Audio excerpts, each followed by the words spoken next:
मैं ना आपका एक वीडियो देख रहा था जहाँ पे आप रहमान डकैत की बात कर रहे थे और आपने उसमें ऐसा बोला कि रहमान डकैत दाऊद इब्राहिम से बड़ा था उस हाँ। टाइम में। Hmm. What do you mean by that? Compare करो दाऊद इब्राहिम वर्सेस रहमान डकैत। दाऊद इब्राहिम ने जो भी काम किए हैं वो सारे काम हिंदुस्तान में खास तौर से वो जिस स्तर पे किए हैं उसका मुकाबला अगर करने जाएंगे रहमान डकैत के साथ में तो अलग बात है। लेकिन कराची में रहते हुए अगर दाऊद की और उसका हम वो करने जाएंगे तो कराची में दाऊद इब्राहिम भले ही फाइनेंशियली बहुत स्ट्रांग हो, भले ही पॉलिटिकली बहुत स्ट्रांग हो, भले ही डिफेंस और आईएसआई के पॉइंट ऑफ व्यू से बहुत स्ट्रांग हो, रहमान डकैत जैसा ऑरा उसका वहां नहीं था अंडरवर्ल्ड में। दाऊद के साथ में वहां के अंडरवर्ल्ड के तमाम लोग जुड़े हुए थे, है ना। भोला था साथ में और भी कई लोग थे जो स्मगलर्स थे और ये सब थे। और उन लोगों के जरिए वो वाया कजाकिस्तान जो है इसका ब्लड डायमंड्स का काम भी करता था। दूसरा ये स्मॉल आर्म्स का बड़ा कंसाइनमेंट्स का काम किया करता था दाऊद।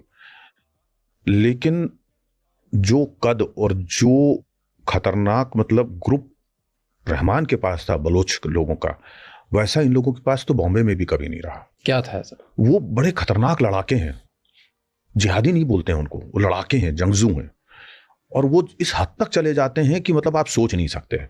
लियारी इलाके को मैं मुंबई के इससे कंपैरिजन भी नहीं कर पाता, डोंगरी से।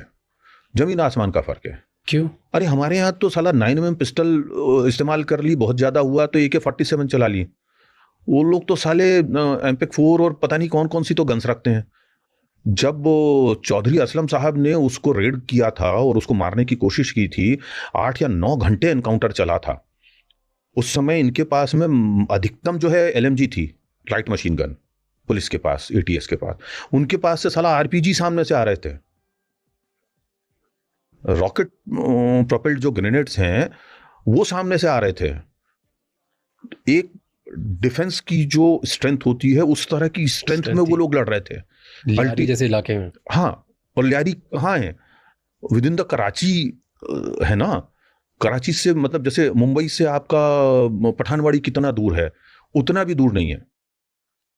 लेकिन उसके ऊपर कंट्रोल किसका है? डिफेंस का नहीं है, सिस्टम का नहीं है।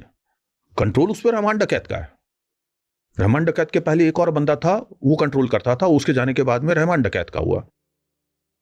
रहमान डकैत जैसा आदमी अगर नूरा को उठा करके ले जाता है, टॉर्चर करता है, मार देता है, और दाऊद या उसकी टीम कुछ नहीं कर पाती। नूरा उसका भाई दाऊद का। ओके, तो रहमान डकैत ने दाऊद के भाई को उठा लिया। हाँ।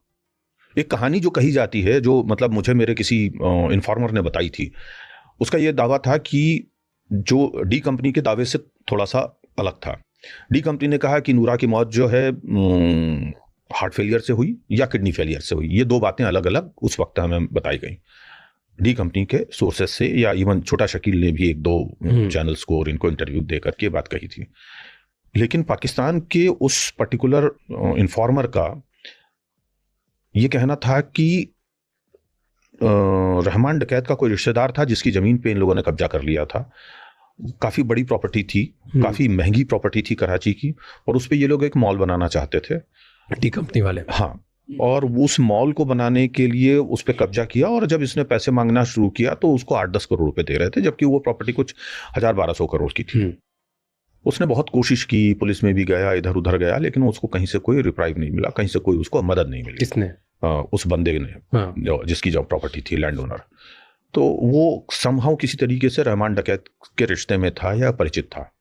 वो रहमान के पास गया, रहमान ने दाऊद को बोला, दाऊद ने अपनी हलक में उसको कुछ उल्टा सीधा बोल दिया जो इन्फॉर्मर है उसकी इन्फॉर्मेशन के मुताबिक। उसके बाद में इसने उठाया, यहाँ से कराची में ही क्लिफ्टन एरिया से ही इसको पिकअप किया, लेकर के गया, उसको टॉर्चर किया, सिगरेट के चटके वटके लगाए, ऐसा कहा जाता है नूरा को, और उसकी चीखें दाऊद को सुनवाई। दाऊद ने कहा भी कि भाई तू उसको छोड़, तेरे को जो चाहिए मैं दूंगा, वगैरह वगैरह जो भी बातें थी। लेकिन उसको नहीं छोड़ा, मार करके उसको 6 गोलियां मारी गई, और उसकी डेड बॉडी वापस सिटी बैंक का एक ATM सेंटर है उसके बाहर फेंक दी थी। फिर उसके बाद में जो है दाऊद का जो एक खास स्टाइल है, उसने फिर सिस्टम को एक्टिवेट करवाया किया और उसके खिलाफ जो है एक्शन शुरू हुआ। 2009 की घटना है ये। और फिर इसको रहमान डकैत को मारने के लिए पूरी प्लानिंग तैयार हुई और चौधरी असलम जो कि ATS के चीफ ऑफ कराची थे, उन्होंने फिर जो है वो पूरा वो किया। 2 महीने लगाए उन्होंने, अपने लोगों को पेनिट्रेट किया लियारी में, वहाँ हथियार पहुँचाए, वहाँ पे सारी व्यवस्थाएं जमाई ताकि जब वो बाहर से अटैक करें तो उनको अंदर से भी सपोर्ट मिल सके, क्योंकि अंदर डायरेक्ट घुस पाना तो असंभव काम था उस जगह पे। वो तो मतलब एक तरह से समझ लीजिए कि लॉयंस डेन है, उसमें आप सीधे अंदर नहीं जा सकते। तो फिर इन्होंने जो एक पर्टिकुलर डे अटैक स्टार्ट किया, 9 घंटे के आसपास लगे उनको रहमान डकैत को एनकाउंटर करने में। चौधरी असलम कोई छोटी मोटी शख्सियत का इंसान नहीं था। हमारे यहाँ हिंदुस्तान में खोजने जाता हूँ तो इस तरह की शख्सियत जो है पुलिस डिपार्टमेंट में मुझे बमुश्किल कोई 1 या 2 ही मिलेगी। उस आदमी पे 11 हमले हुए, जिसमें से 4 या 5 तो आत्मघाती हमले थे। एक बार हमला जो हुआ था उसमें सेल्फ डिटोनेट किया एक बंदे ने, उनके दरवाजा खोल करके बाहर निकलते समय उनकी गाड़ी से, और उसमें वो घायल हुए, बेतरह घायल हुए, लेकिन जिंदा बच गए। उनकी गाड़ी का तो कचूमर बन गया था। तो ये 10वां हमला था। 11वां हमला जो है करीब 110 kg RDX लगा करके एक जीप जो है उनकी गाड़ी से टकराई गई, तब उस हमले में वो मारे गए। उनसे टेररिस्ट भी परेशान थे, उनसे अंडरवर्ल्ड भी परेशान था।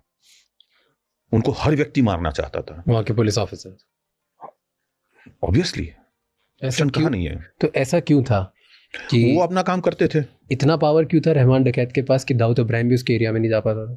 या उसने, रहमान डकैत ने खुलेआम उसके भाई को उठा दिया, मार दिया, और दाऊद इब्राहिम कुछ नहीं कर पाया? रहमान डकैत ने खुद भी एक पॉलिटिकल पार्टी स्टैब्लिश कर ली थी, और उसने जिस तरीके से पूरे उस इलाके को अपने कंट्रोल में लिया था, उसके बाद में वहां पर उसकी मर्जी के बिना पत्ता नहीं हिल सकता था।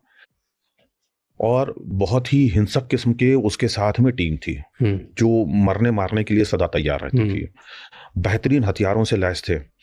दाऊद के साथ में एक समस्या ये है कि पाकिस्तान में उसके पास में उस तरह का फायर पावर नहीं है। दाऊद को वहां पर जो भी फायर पावर यूज करना है वो या तो वहां के लोकल गैंगस्टर्स को यूज करना है या फिर वहां के सिस्टम को यूज करना है, यानी कि ISI और मिलिट्री को। क्यों नहीं उसके पास पावर? क्योंकि वो वहां पे गैंग बना करके अगर ऑपरेट करेगा तो वो एक्सपोज हो जाएगा, है ना, जो ऑफिशियली वो नहीं करना चाहता।